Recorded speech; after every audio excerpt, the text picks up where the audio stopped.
não sei se você já ouviu falar, mas Gengis Khan foi o mais efetivo líder militar da história. Ele conquistou mais do que o dobro de terras do que qualquer outra pessoa da história. E ele fez isso através de uma série de campanhas totalmente incríveis. Ele conquistou uma área equivalente a 31 milhões de quilômetros quadrados, uma área do tamanho da África, indo do Golfo da Pérsia até o Oceano Ártico, com um exército de apenas 100 mil soldados. Para solidificar essa meritocracia, ele tornou um crime muito grave qualquer pessoa da família dele virar um líder sem ser eleito para aquele posto, ou seja, a pessoa precisava realmente ser eleita e não tomar o poder. Em uma época que líderes se consideravam totalmente acima da lei, Gengis Khan insistiu que os líderes fossem responsabilizados da mesma maneira que as pessoas das classes mais baixas, como por exemplo, um pastor de ovelhas. E quando ele conquistava uma região, ao invés de tratar com cuidado os líderes aristocráticos desse lugar, ele matava essas pessoas e incorporava os soldados em seu exército. Isso fazia com que esses aristocratas não pudessem se revoltar contra eles depois. Assim como a cultura foi essencial para que Gengis Khan garantisse essas conquistas, ela também é essencial para a sobrevivência das empresas. A cultura é o único elemento que não pode ser copiado por seus concorrentes. Por isso, sua empresa deveria se preocupar e muito em ter uma cultura forte e que serve aos objetivos estratégicos do seu negócio. E nesse vídeo eu vou falar sobre os 3 pilares essenciais para que você entenda de uma vez por todas como conseguir construir uma cultura forte que vai tornar sua empresa feita para durar. Mas antes de falar o que é cultura, eu preciso te dizer o que não é cultura. Cultura não é a declaração de missão da sua empresa. Você não pode simplesmente falar qual é a missão da sua empresa e deixá-la para sempre. A cultura, ela vai evoluindo o tempo todo. Tem uma frase das Forças Armadas que diz o seguinte: se você vê alguma coisa abaixo do padrão e não faz nada, então você tem um novo padrão. A cultura é exatamente do mesmo jeito. Se você vê alguma coisa abaixo do padrão e ignora, você criou uma nova cultura. A cultura da sua empresa não são os valores que estão na parede. Não é o que você diz na reunião com todo mundo. Não é a sua campanha de marketing. Não é, inclusive, o que você acredita. É o que você faz. O que você faz é quem você é.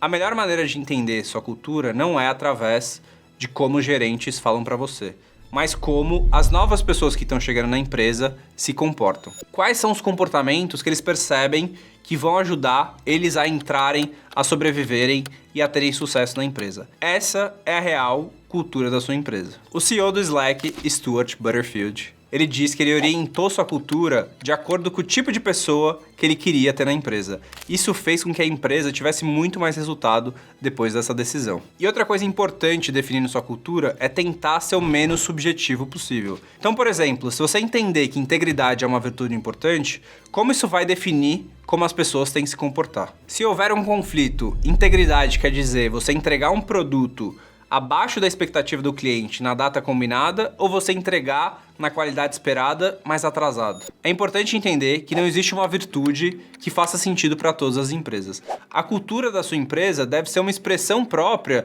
da sua personalidade, das suas crenças, da sua estratégia e ela deve continuar evoluindo de acordo com o crescimento da sua empresa e das condições de mercado. E apesar de não acreditar que existem valores universais, eu quero enfatizar 3 pontos que eu acredito que servem para todas as empresas. O primeiro ponto é você sempre trazer a verdade.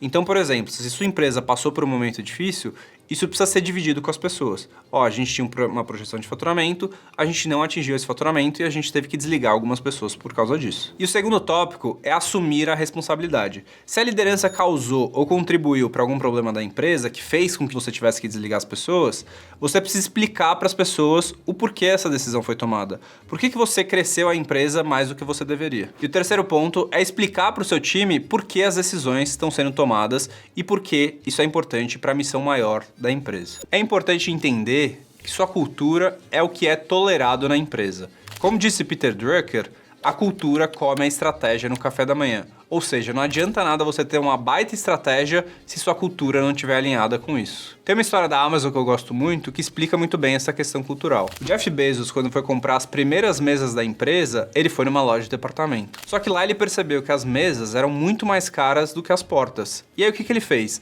Ele comprou uma porta e transformou em uma mesa. E aí depois ele deu uma entrevista explicando sobre por que a Amazon tem várias mesas feitas de porta.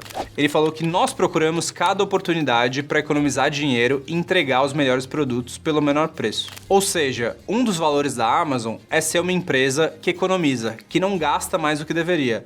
Esse é um exemplo perfeito de como você consegue traduzir uma questão cultural na prática e mostra para as pessoas que realmente isso é importante. E essa é uma atitude que o próprio dono da empresa tomou para exemplificar a cultura na prática. Então, se ele chegasse e falasse para as pessoas que era importante economizar e tivesse gastando rios de dinheiro com outras coisas, as pessoas iam perceber. Ou seja, é muito mais importante o que você faz ao invés do que você fala. Tem um experimento científico que aconteceu no final da década de 60 que explica muito bem essa questão cultural. Os cientistas eles colocam 5 macacos dentro de uma sala.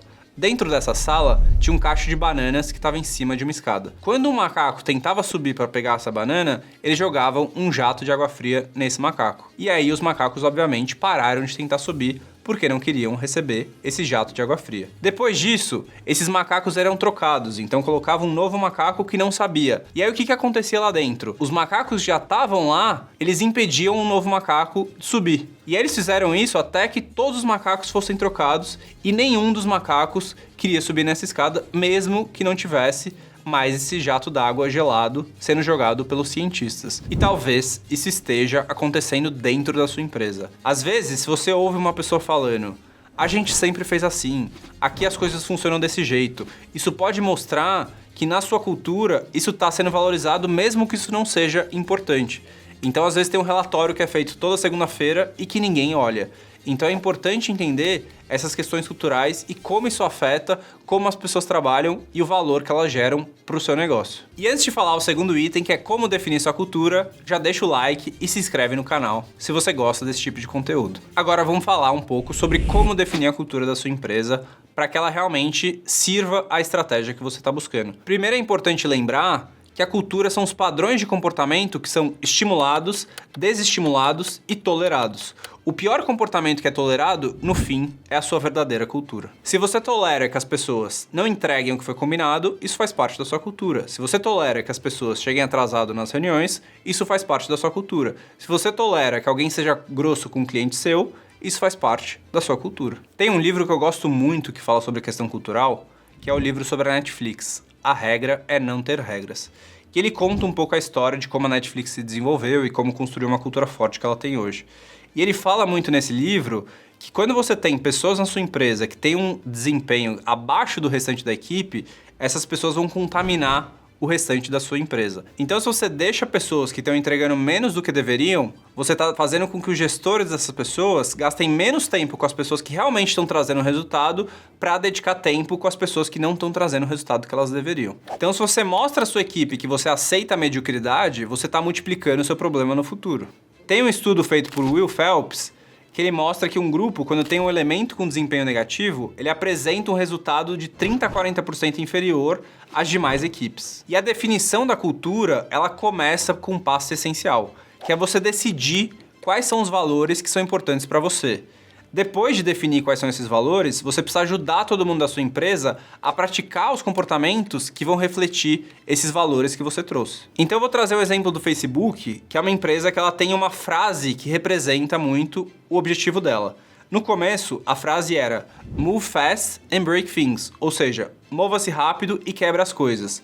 O Facebook, no começo, ele queria crescer o mais rápido possível, mesmo que o site caísse de vez em quando, que eles tivessem algum problema, o servidor ficasse um pouco fora do ar. Depois, quando eles se tornaram tão grandes e tão relevantes, eles mudaram essa frase e também a própria cultura e comportamento dentro da empresa. Eles continuam com Move Fast, ou seja, continua com mova-se rápido, mas agora com uma infraestrutura estável.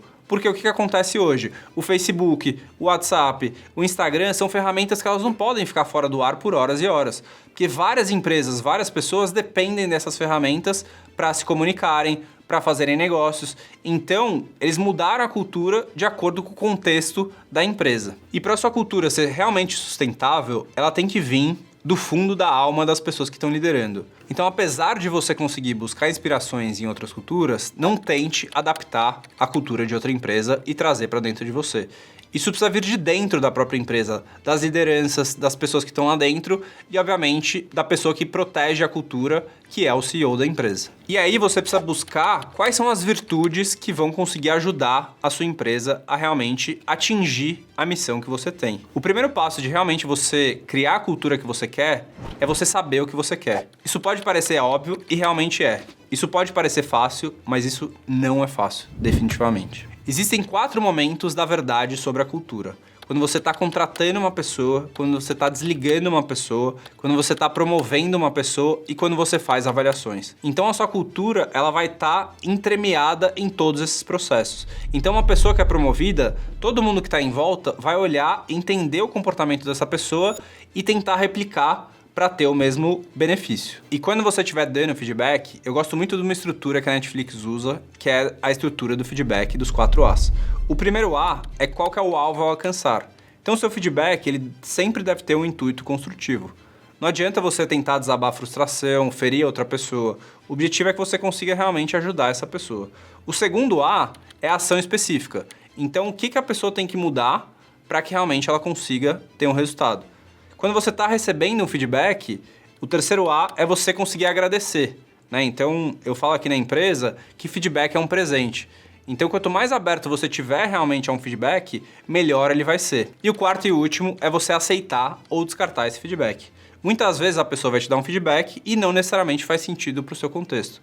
Então você precisa entender se ele realmente faz sentido e aceitar esse feedback ou não. E quando você está definindo sua cultura, é importante entender se sua empresa ela vai ter uma cultura mais de contexto ou de controle. Qual que é a diferença entre os dois? Quando você fala de controle, você precisa garantir que todo o processo seja seguido rigorosamente. Então, por exemplo, uma empresa de aviões, uma empresa de elevadores, elas precisam priorizar a segurança. Então, se sua empresa ela precisa ter esses controles, obviamente que é muito pior um avião cair do que o Facebook ficar fora do ar por alguns minutos. Outro ponto importante é você entender qual que é o nível de densidade de talento dentro da minha equipe. Qual que é o nível das pessoas que estão aqui dentro? Então, se você tem uma equipe com baixa densidade de talento, ou seja, as pessoas estão abaixo da média, você precisa ter um alto nível de controle para garantir que esse desempenho realmente ocorra. Então, precisa entender qual que é o contexto da sua empresa. Você tem uma alta densidade de talentos, ou seja, várias pessoas muito boas, ou o contrário, você tem, na verdade, várias pessoas abaixo da média. Isso vai definir como vai ser sua cultura com relação a contexto e controle. E sobre essa questão de liderança e cultura, tem uma frase do autor do Pequeno Príncipe que eu gosto muito, que é o seguinte: se quer construir um navio, não peça que as pessoas juntem madeira, nem lhes atribua trabalhos ou funções. Em vez disso, ensine-as a ansiar pela infinita imensidão do oceano. E o último tópico, não menos importante, é qual que é o papel do líder e do gestor na cultura da sua empresa. E para construir uma grande cultura, você precisa se adaptar às circunstâncias. E muitas vezes você vai precisar trazer alguém de fora para conseguir realmente garantir que essa nova cultura esteja alinhada. E trazendo mais uma vez o exemplo da Netflix, quando a Netflix começou, eles mandavam DVDs para casa das pessoas. Então eles tinham uma cultura muito forte de conteúdo e de logística. Só que quando eles migraram para o digital e viraram um streamer, eles tiveram que priorizar conteúdo e tecnologia. Então não adiantava nada o CEO falar que a partir de agora a logística não era importante. Ele tirou o diretor que cuidava de logística e colocou uma nova pessoa da parte de tecnologia no board da empresa. Isso mostra para a empresa como uma estratégia está alinhada à cultura. Ele não podia simplesmente dizer que o streaming era uma prioridade. Ele tinha que mostrar efetivamente para todo mundo. E caso você não tenha uma cultura bem definida, as melhores pessoas para você conversar sobre isso são as novas pessoas que estão entrando. Elas vão te trazer um olhar de fora e vão conseguir trazer o que daria para melhorar na cultura de acordo com essa visão que elas têm vindo há pouco tempo. E por que isso acontece? Porque quando você está entrando num lugar novo, seus primeiros dias, suas primeiras semanas, é quando você está tentando observar como as coisas realmente funcionam lá dentro. Essas primeiras impressões da cultura são muito difíceis de você reverter. Eu quero que você pense com muito carinho quais são as impressões que você quer deixar nessa pessoa que está chegando agora para dentro da sua empresa. Você só tem uma única chance de causar uma boa primeira impressão. Então, se o processo de recrutamento, de entrevistar, de orientar, de treinar, integrar as novas pessoas da sua empresa, ele é intencional e ele é sistemático, ótimo. Se ele é, pelo menos uma parte dele, acidental, então sua cultura também, ela é acidental.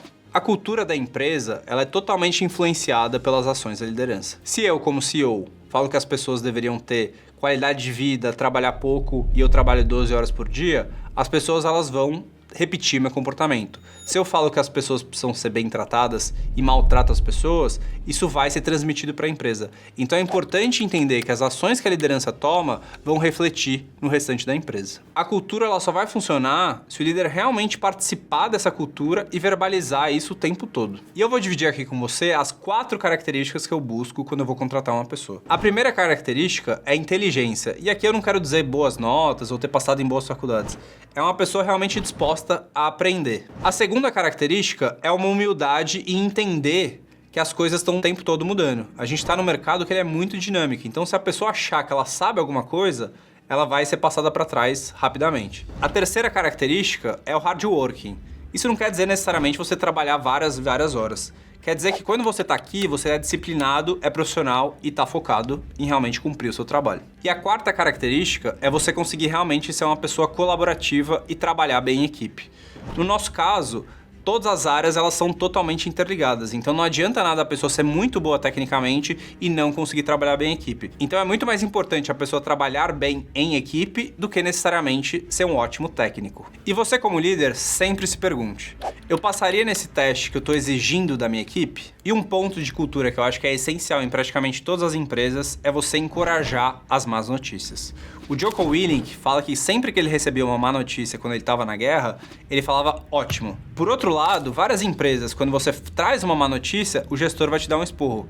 E aí o que isso acontece? A pessoa para de levar as más notícias. E por que você quer receber as más notícias? Porque essa é a maneira de você conseguir transformar a sua empresa em uma empresa muito mais forte a partir do momento que você resolve esses problemas. Entenda que as primeiras 20 pessoas que você trouxer para o seu time vão definir uma parte importante da sua cultura. Portanto, aprender como contratar direito e tirar as pessoas que estão desalinhadas com a sua cultura é quase um superpoder. E eu aprendi, errando várias e várias vezes, a contratar melhor através de uma técnica que eu chamo de contratar por resultado e não por experiência. Você quer aprender o processo de contratação que mudou completamente meu jogo?